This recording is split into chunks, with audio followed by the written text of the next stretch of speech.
Sa pagsugod sa enrollment sa mga pampublikong eskwelahan, gipagula na sa Department of Trade and Industry ang price guide alang sa school supplies. Atong sayron ang mga presyo, pinaagi sa report ni Argil Relator live. Argil.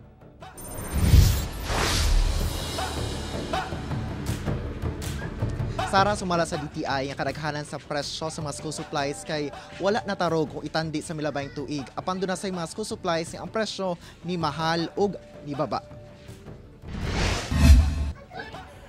Duha ka mga anak ang dungang gipa-enroll ni Ana sa Magallanes Elementary School sa Davao City. Usa ka mag grade 4 ug mag kindergarten.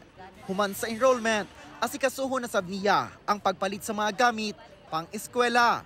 Ginapangandaman gayud kuno nila ang pag-budget, sanglit iyang bana lang ang dunay trabaho. Kuani hinay pag nakatigom, nagpalit na ko uniform, na ko natigom na kwarta, palit og uniform daan. Then tigom na po para sa ilang mga shoes, tigom na po para sa school supplies. Dungan sa pagsugod sa enrollment sa mga pampublikong eskwelahan sa nasud.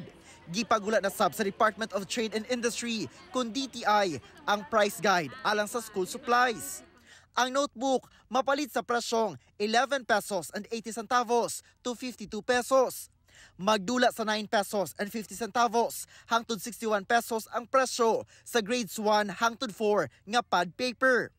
Ana asab sa 13 pesos and 80 centavos hangtod 48 pesos and 75 centavos ang presyo sa intermediate pad paper. 11 pesos hangtod 33 pesos ang lapis. Samtang 3 pesos hangtod 33 pesos sab ang ballpens.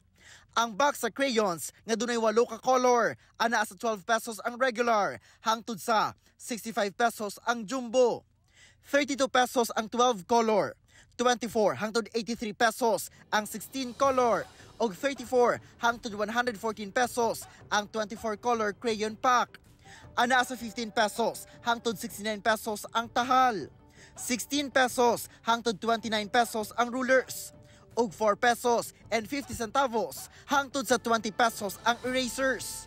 Sumala sa DTI sa 117 nga stock keeping units, 18 niini ang wala na usab ang presyo. Siyam ang miubos ang presyo, samtang 28 ang dunay pagsaka sa presyo.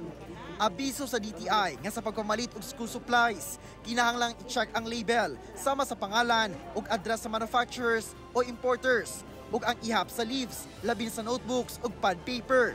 Kini aron masuta nga miagi sa saktong proseso ang pagpresyo sa school supplies.